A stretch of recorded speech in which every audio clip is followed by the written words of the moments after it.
நம்பினால் நம்புங்கள் மர்மத்தின் மறுபக்கத்திற்கு உங்களை வரவேற்கிறோம். கடந்த வாரம் ஒளிபரப்பாகிய நமது நிகழ்ச்சியை பார்த்துவிட்டு எங்களுக்கு ஆயிரக்கணக்கான தொலைபேசி அழைப்புகள் வந்தன.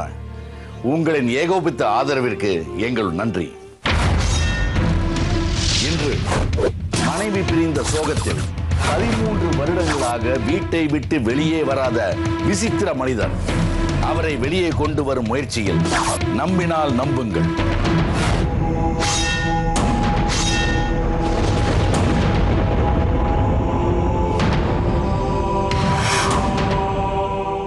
ஒரே ஒரு நாள் கூட வெளியே வர மாட்டாரு. எப்படி இருக்காங்க ஊர் மக்களுக்கே தெரியும்.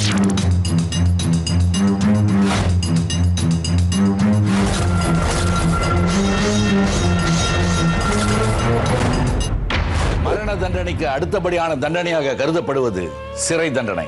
காரணம், ஒரு மனிதரை குடும்பத்திலிருந்தும் சமூகத்திலிருந்தும் தனிமைப்படுத்துவது என்பது ஒரு மிகப்பெரிய தண்டனையாகும். அப்படி இருக்க இன்று நாம் பார்க்க போகும் ஒரு மனிதர் தன்னைத்தானே 13 வருடங்களாக வீட்டினுள் சிறை வைத்துள்ளார். பூட்டிய வீடு பூட்டியபடிதான் இருக்கிறது. இத்தனை ஆண்டுகளாக ஆயுள் கைதியாக தன்னை ஆக்கிக் கொண்ட அந்த விசித்திர மனிதருக்கு விடுதலை தரும் எண்ணத்தில் அவரை தேடி பயணிக்கிறது நம்பினால் நம்புங்கள் குழு.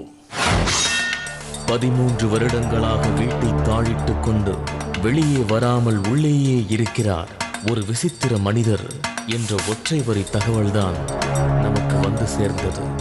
எதற்காக ஒரு மனிதர் 13 வருடமாக வீட்டினுள்ளேயே இருக்கிறார்? இதுவரை திறக்கப்படாத அந்த வீடு எப்படி இருக்கும்? உள்ளே இருக்கும் அந்த மனிதர் இப்போது எப்படி இருப்பார்? நம்மால் அவரை பார்த்துவிட முடியுமா? இப்படியான பல கேள்விகளுக்கான விடையறியும் ஆர்வத்துடன் கிருஷ்ணகிரி அருகே உள்ள வேடிகவுண்டன் கொட்டாய் கிராமத்தை நோக்கி நாம் சென்று கொண்டிருக்கிறோம். 4 சக்கர வாகனங்கள் எளிதில் உள்ளே செல்ல முடியாத ஒற்றையடி பாதையில்தான் கிராமத்திற்குள் செல்ல வேண்டும்.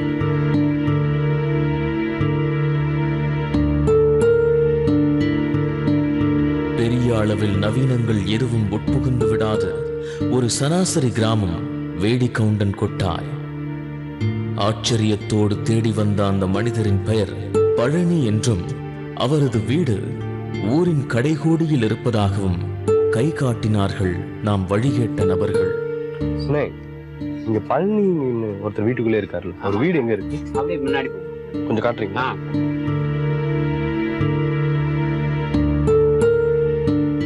இங்க எங்க இருக்கு? இந்த வீடா?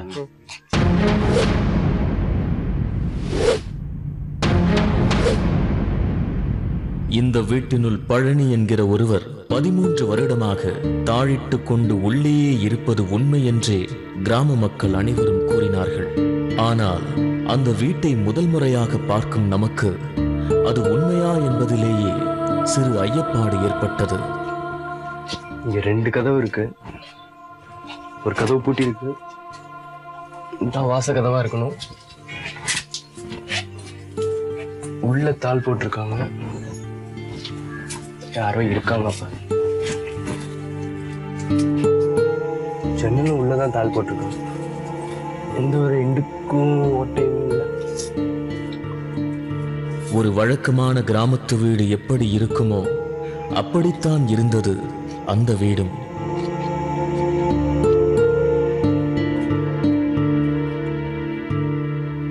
இந்த சைக்கிளும் பழனியோட தான் இருக்கணும்னு நினைக்கிறேன். கைப்பட்டு பல வருடங்களான சில பொருட்கள் மட்டுமே வீட்டை சுற்றி இருந்தன.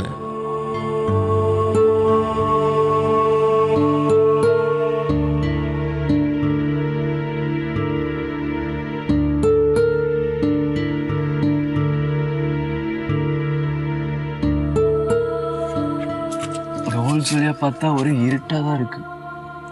ஒரு சின்ன வெளிச்சம் கூட இல்லை. வீட்டின் கதவுகள், ஜன்னல்கள் என எங்கிருந்து உள்ளே பார்த்தாலும் இருளை மட்டுமே உணர முடிந்தது.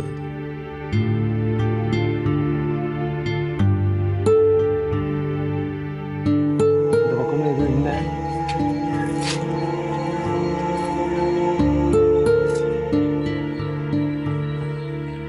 வீட்டோட 4 பக்கத்துல முன்பக்கம் மட்டும்தான் கதவு இருக்கு. அவர் வெளில வரணும்னா முன்பக்கமா தான் வெளில வரணும்னு நினைக்கிறேன். நம்ம முன்பக்கமே அவருக்கா காத்துட்டு இருக்கோம்.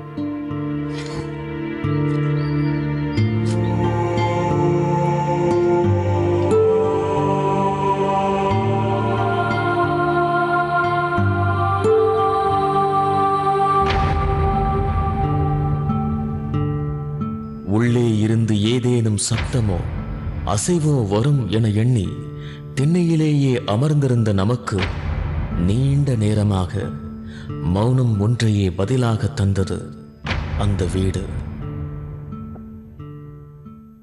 13 வருடமாக வீட்டை பூட்டிக் கொண்டு வெளியிலேயே வராமல் இருக்கும் ஆச்சரிய மனிதர் பழனியை பற்றி ஊரினுள் இருக்கும் அவரது உறவினர்கள் மற்றும் நண்பர்களிடம் விசாரிக்க எண்ணினோம்.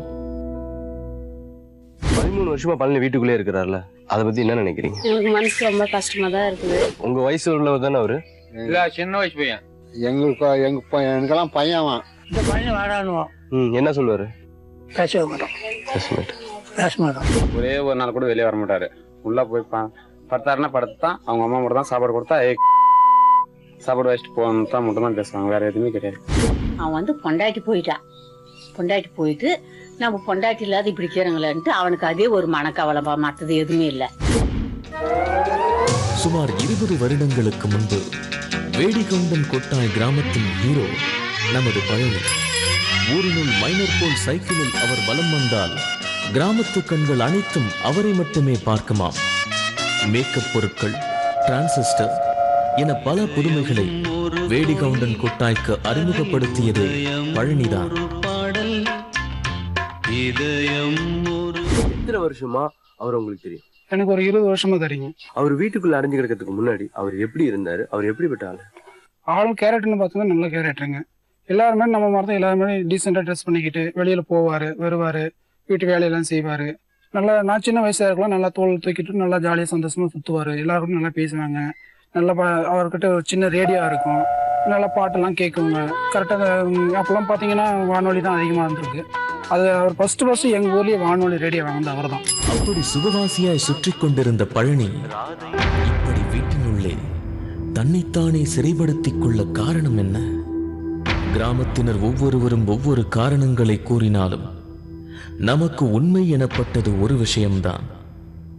பழனிக்கு திருமணமாகி 3 குழந்தைகள் பிறந்திருந்த நிலையில் அவரது மனைவி அவரை விட்டுவிட்டு சென்று விட்டார் என்பதுதான் அந்த காரணம். 1998 வருடத்தின் பாதியில் வீட்டினுள் சென்று கதவை தாழிட்டுக் கொண்டபோது பழனிக்கு வயது 36.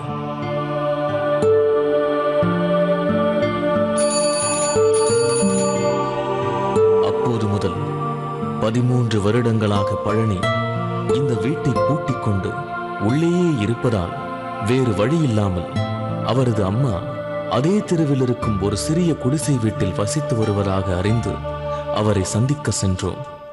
எத்தனை வருஷமா அவர் வீட்டுக்குள்ளே இருக்காரு? 13 வருஷமா இருக்கிறேன். 13 வருஷமா. இப்ப பாக்குறதுக்கு எப்படி இருப்பாரு? எப்படி அசிங்கமா இருக்கும். அவர் வெளியில நடமாடிட்டு இருந்த போது எடுத்த ஏதாவது போட்டோ இருக்கா உங்கள்கிட்ட? பாக்கலாமா?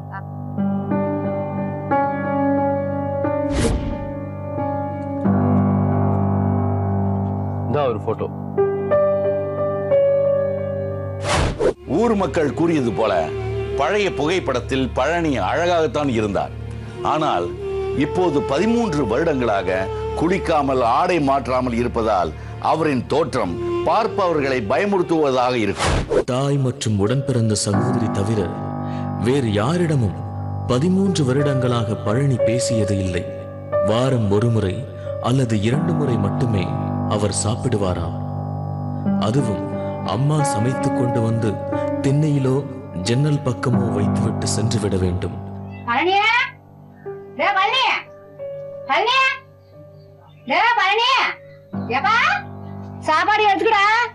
யாரும் பார்க்காத நேரத்தில் கையை மட்டும் வெளியே நீட்டி அந்த உணவை எடுத்துக் கொள்வாராம் பழனி. தேவையான தண்ணீரை ஜன்னலின் வெளியே இருக்கும் ஒரு குடத்தில் தினமும் நிரப்பி வைத்து விட வேண்டும்.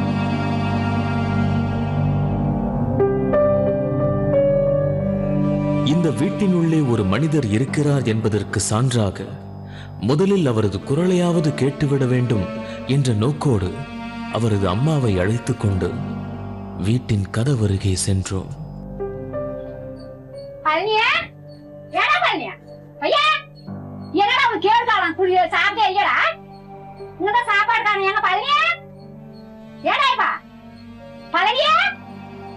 பல முறை அவரது அம்மா பெயர் சொல்லி அழைத்தும் அவரிடமிருந்து எந்த பதிலும் வரவில்லை. நீங்க வெளில வரலன்னா நான் இனிமேட்டு சாப்பிடவே மாட்டேன்னு சொல்லுங்க. மீண்டும் சில மணி நேரங்கள் கழித்து பேசி பார்க்கலாம் என எண்ணி அந்த இடத்தை அப்போதைக்கு காலி செய்தோம். பழனி திருமணம் செய்து கொண்டது அவரது சொந்த சகோதரியின் மகளை. துவக்கத்திலேயே அந்த பெண் பழனியை திருமணம் செய்து கொள்ள மறுத்திருக்கிறாள். ஆனால் பிடிவாதமாகவே அவரை மணந்தார் பழனி. அதுவே அவருக்கு தண்டனையாக மாறிப்போனது. சில வருடங்களில் மனக்கசப்பு ஏற்பட்டு மனைவி பிரிந்து போய்விட வீட்டினுள் சென்று விட்டார் பழனி. நாம் அவரை தேடிச் சென்றிருப்பது பழனிக்கு தெரியுமோ தெரியாதோ என்றே இதுவரை தெரியவில்லை. அதனால் பழனியின் இந்த நிலைக்கு காரணமான திருமண வாழ்க்கையை அவரேதான் விரும்பி தேர்ந்தெடுத்திருக்கிறார். திருமண வாழ்க்கை அவருக்கு நீண்ட நாள் மகிழ்ச்சி தரவில்லை. பழனி வீட்டினுள்ளே சென்ற நாள் முதல் தனியாளாகிவிட்டார் அவரது தாய். வயதான காலத்தில் காப்பாற்ற வேண்டிய பிள்ளை தனக்கே பாரமாக இருப்பதை எண்ணி இவர் அழாத நாளில்லை. துவக்கத்தில் ஏதோ விரக்தியில் சில நாட்கள் உள்ளே இருந்துவிட்டு மீண்டும் சகஜ நிலைக்கு பழனி திரும்பி விடுவார் என எண்ணி இருந்தார்கள் ஊர் மக்கள். அவரை எப்படியாவது வெளியே கொண்டு வரவும் பல முயற்சிகள் நடந்தன. என்னை பலவந்தமாக வெளியே கொண்டு வந்தால் தற்கொலை செய்து கொள்வேன் என பழனி விரட்டியதால் ஊர் மக்கள் ஒதுங்கிக் கொண்டனர். அவரது அம்மா மட்டும் தொடர்ந்து ஏதேதோ செய்து பார்த்தார். ஆனால் பயனில்லை. நாட்கள் ஓடியது, வாரங்கள் ஓடியது, மாதங்கள் ஓடியது, வருடங்களும் ஓடியது. காலையில நீங்க வெயிட் பண்ணிட்டு இருக்க எந்த ஒரு சத்தமும் எதுவுமே இல்லை. சில பேர் சொன்னாங்க நைட் டைம்ல தான் அவர் யூரின் போக வெளில வருவார். ஸோ நான் நீ தூங்க போறது இல்லை.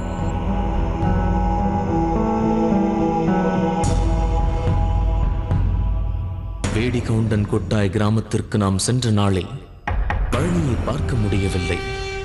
அவரது குரலை கூட இதுவரை கேட்கவில்லை. மறுநாள் காலையிலேயே உள்ளே இருந்து ஒரு முரட்டு குரல் நம்மை தாக்கத் தொடங்கியது. ஐயா,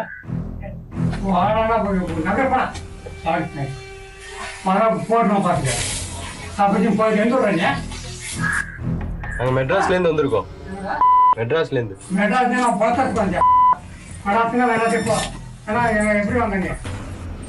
வீட்டினுள் ஒரு மனிதர் இருக்கிறார் என்பதற்கு நமக்கு கிடைத்த முதல் அறிகுறி பழனியின் வசைதான். நீங்க உள்ளே இருக்கீங்க. குரலில் ஆக்ரோஷம் தெரித்தது. ஆனால் அவர் எப்படியும் வெளியே வரமாட்டார் என்ற தைரியத்தில் நாம் வாசலிலேயே நின்று அவரது வசைகளை ஏற்றுக்கொண்டோம். கடந்த 13 வருடத்தில் 2 முறை பழனியை வெளியே பார்த்த ஒரு நபர் முத்துலட்சுமி. காரணம், இவரது வீடு பழனி வீட்டிற்கு நேர் எதிரே இருக்கிறது. இந்த 13 வருஷத்துல எத்தனை வாட்டி அவரை பார்த்திருப்பீங்க? ஒரு 2-3 வாட்டி பார்த்துருக்கோம். பழனியை நேருக்கு நேராக பார்த்த இவரை தவிர ஜன்னலின் இடுக்குகள் வழியாக பார்த்த சிலரும் இருக்கிறார்கள். அவர்களிடமிருந்தே பழனியின் தற்போதைய உருவ அமைப்பை தெரிந்து கொள்ள வேண்டியிருக்கிறது. இப்ப அவர் பார்க்கறதுக்கு எப்படி இருப்பாரு? இதுல இருந்து ஃபுல்லா இது வரையும் முடி இருக்கு, இது வரையும் முடி இருக்கு. ஆனா வந்து வெளியில பாக்குறதுக்கு ஃபுல்லா எல்லாம் ஒரே ஷர்ட்டு, ஃபுல்லா கோரம், அப்படியே ஒரே ஷர்ட் தான் போட்டுங்கிறது. இதுல இருந்து இது வரையும் போட்டு இருக்காரு. அவர் போய் பார்த்தா அவர் எப்படி இருப்பாரு? எப்படிக்கலாம் எல்லாம் கொசு பசங்க யாரோ ஒரு வட்டம் கீழே வரட்டு போயிட்டு அன்றாயெல்லாம் ஒட்டாக்குது சொத்து மேலே அந்த ஷர்ட்ல இப்படிதான் பேசுறது. இது வரைக்கும் முடியும் வெட்டினது கிடையாது, சேவ் பண்ணது கிடையாது. ட்ரெஸ்ஸு அந்த வேஸ்ட் இது வரைக்கும் மாத்தந்தே கிடையாது. பழனியை ஜன்னல் இடுக்குகள் வழியாக பார்த்த சில நபர்கள் சொல்வதை வைத்து அவரது தற்போதைய தோற்றத்தை கணிக்க முடிகிறது. முகம் முழுவதும் முடி, தேகம் முழுவதும் அழுக்கு. அவர் வெளியே வந்தால் அவரை எதிர்கொள்வது கடினம் என்றே தோன்றுகிறது. பழனியின் வீட்டை சுற்றி சில மீட்டர் தூரத்திற்கு துர்நாற்றம் வீசிக்கொண்டே இருக்கிறது. காரணம், அவர் சிறுநீர் கழிப்பது வீட்டினுள்ளேயேதான். நீங்க போய் அவரை தொடுவீங்களா? நான் தொடமாட்டேன். ஏன்? நான் தொடமாட்டேன். பக்கத்துல போக மாட்டீங்க? நான் பக்கத்துல போக மாட்டேன். பக்கத்துல என்ன பண்ணணும் முறைக்கும். இப்ப அவரும் நீங்களும் வெளியில இருந்தீங்கன்னா எப்படி இருக்கும்? எப்படிக்கும் எனக்கு சொல்லவே முடியாது. அப்படிக்கும் வேணாங்க. எனக்கு கீழ் ரோமுக்கு மேல் ரோம் ஒன்னாவே இருந்திருக்கும். எனக்கு என் தனி பொழப்பே எனக்கு வாழ்க்கை வேற. ஊரில் சிலர் மட்டுமே பழனி என்ற ஒரு மனிதரை நினைவு வைத்திருக்கிறார்கள். மற்ற பலர் அப்படி ஒருவர் தங்களது கிராமத்தில் இருப்பதையே மறந்து போய்விட்டார்கள் என்றுதான் சொல்ல வேண்டும். பழனியை பார்க்க ஆவலாய் காத்திருக்கிறது ஒரு பெரும் கூட்டம். அவரை வெளியே கொண்டு வர ஊர் மக்களுடன் சேர்ந்து பல திட்டங்களை யோசித்துக் கொண்டே இருந்தது நமது குழு. 13 வருடமாக எந்த ஒரு பராமரிப்பும் அற்று கிடக்கும் ஒரு வீடும் பொருட்களும் எப்படி இருக்கும்? ஒரு மனிதர் அதனுள் வாழ சாத்தியப்படும் அளவிற்கு அங்கு இன்னும் என்னதான் மிஞ்சி இருக்கும்? எண்ணி பார்க்கும் போதே வியப்பாகத்தான் இருந்தது. அந்த வீட்டுக்குள்ள இப்ப என்னென்ன இருக்கு? கரண்ட் இருக்கா? கரண்ட் இருக்குது. லைட் ரைட்லாம் எல்லாம் பிடிங்க போட்டாங்க. ஃபேன் எல்லாம் அதெல்லாம் எதுவும் போடல. அதுக்குள்ளே கட்டில் எதுவும் கட்டில எல்லாம் எதுவும் இல்லை. என்னதான் இருக்கு? இப்ப எதுவும் இல்லை. கரண்ட் எல்லாம் பிடிங்க போட்டாங்க. நான் கொடுக்குற சாமானுங்க தான் இருக்குது. அவன் எது தூக்கி வச்சுங்க 2 பேண்ட் கிராடிக்குது. வெளியேந்து பார்த்தா செய்யுது. மற்றது எது போட்டாங்க எது போட்டா கிராடிக்குது. அது எதுவும் சாயம் போட்டா கிராடிக்குது. நம்மளாம் வீட்டுக்கிட்ட போறதுக்கு உண்டா? மழை காலத்துல வீடு ஒழுமா? ஒழுகுதுன்றான். ஒழுகுனா நான் என்ன பண்ணிட்டோம்? பழனிக்கு திருமணமாகி 3 குழந்தைகள் பிறந்த பின்னரே அவரது மனைவி அவரை விட்டு சென்றார் என ஏற்கனவே ஊர் மக்கள் கூறியிருந்தனர். பக்கத்து ஊரில் வசித்து வரும் பழனியின் பிள்ளைகளுக்கு தற்போது 18 வயதேனும் ஆகியிருக்க வேண்டும். அவருக்கு எத்தனை பசங்க? அதான் 3 பையன், 2 பையன், ஒரு பொண்ணு. பொண்ணு வயசுக்கு வந்துருச்சு. பையன் 1 பெரிய பையன், 1 சின்ன பையன். அவங்க சின்னது. அவங்க போய் இப்ப கூப்பிட்டாங்கன்னா என்ன சொல்லுவாரு? அவங்கெல்லாம் போய் கூப்பிடுறதும் இல்லை. அவங்க பேரவும் வந்து பார்த்ததே கிடையாது. பார்க்கறதே கிடையாது. கடைசியா அவங்க பிள்ளைங்க எப்ப வந்து பார்த்தாங்க? அவங்க வந்தா அப்படியா நின்று பாக்குங்க. அவன் வந்து அந்த பெரிய பையன் அப்பா அப்பான்னு கூப்பிடுறாங்க. யாரா என்னடாமா? நான் பழனி மகனா. பழனி மகத்தானே எங்கடா போயிருந்தோம்னா? எந்த ஊர்றாங்க? நாகலேர் கொட்டாயினாங்கண்ணா. நாகலேர் கொட்டாயில் தானே எங்கடா போயிருந்தாங்கன்னா? பார்க்கணும் எனக்கு என்ன வாங்கினதா பார்க்க. இன்னைக்குதான் அப்பா கண் தெரிஞ்சாங்க. அதான் சரி. பழனி வெளியில் இருந்தபோது அவருடன் பழகிய அனைவருமே மீண்டும் பழைய நாட்கள் திரும்ப வேண்டும் என்றே விரும்புகிறார்கள். நாம் இந்த ஊருக்குள் வந்திருப்பதும் பழனியை வெளியே கொண்டு வந்து ஊர் மக்களின் ஆசைகளை நிறைவேற்றத்தான். ஆனால் எப்படி? என்ன செய்தால் அவர் வெளியே வருவார்? இப்ப அவர் வெளில கூட்டு வரதுக்கு என்னதான் பண்ணணும்? என்னும் பண்ண முடியாது. நான் முன்ன விட்டு வெளியே வரான். வெளியே உக்காதுன்னு இருக்கிறான். நான் கூப்பிட்டாப்பெல்லாம் கூட சேர்ந்து வரதில்ல. யாரும் எல்லா காட்டியும் நான் சாகணும் வேறணும் அப்படின்னு சொன்னா சாப்பாடு எடுக்குவான். இல்லைன்னா வரதில்ல. அவர் சின்ன வயசுல ரொம்ப விரும்பி சாப்பிட்ட சாப்பாடு?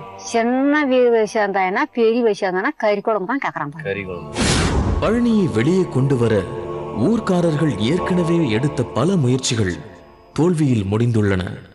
ஆனாலும் கூட இந்த முறை நமக்கு அனைத்து வகையிலும் உதவ அவர்கள் தயாராகவே இருந்தனர். 4வது நாள் நாம் வந்திருக்கும் செய்தி அறிந்து வெளியூரிலிருந்து பழனியின் சகோதரியும் வந்துவிட்டார். பழனியை வீட்டிற்குள்ளிருந்து வெளியே கொண்டு வர இப்போது நம்மிடம் இருக்கும் ஒரே ஆயுதம் உணவு. 4 நாளா இந்த ஊர்லயே தான் இருக்கு. இதுவரைக்கும் பழனியை பார்க்கல. பழனி சாப்பிட்டு 10 தினங்கள் ஆகியிருந்ததால் அவர் விரைவில் வெளியே வந்து உணவை எடுப்பார் என்ற நம்பிக்கை நமக்கு இருந்தது. அப்படி அவர் வெளியே வந்துவிட்டால் எப்படியாவது அவரை மீண்டும் வீட்டிற்குள் செல்லாமல் தடுக்க வேண்டும். அவருக்கு பிடிச்ச கறி குழம்பு அவங்க அம்மாவும் அவங்க அக்காவும் செஞ்சிட்டு இருக்காங்க. இந்த நேரம் வாசனை அவரது நாசிக்கு சென்று பசியை தூண்டி இருக்க வேண்டும். பழனிக்காக திண்ணைக்கு கொண்டு சென்றார் அவரது அம்மா. அவர் வருவாராமா? வரமாட்டாங்க. நீ தொடர்பா போயிட்டே வந்துருவான். நாங்க போய் மறைஞ்சிக்கணும். வருவாரு. வந்தாலும் வந்தான், இருந்தாலும் தான். அது நம்ம பார்த்தாரு. சரி, நாங்க அங்க போய் ஒளிஞ்சுக்கிறோம். வந்தாலும் வரலாம் என அவர் நம்பிக்கையற்று சொன்னது 13 வருட விரக்தியில்.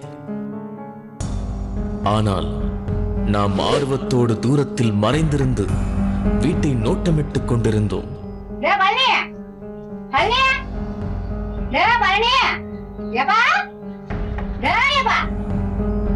உணவு திண்ணையில் காத்திருந்தது. நாம் அவரின் தவத்தை கலைக்க வந்திருக்கிறோம் என அவருக்கு தெரிந்திருந்தது போலும்.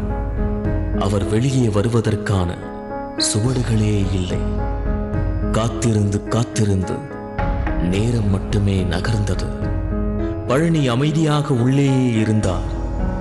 இனியும் பொறுத்தால் வந்த காரியத்தில் வெற்றி கிட்டாது என்பதால் அதிரடி நடவடிக்கையில் இறங்க ஆயத்தமானது நமது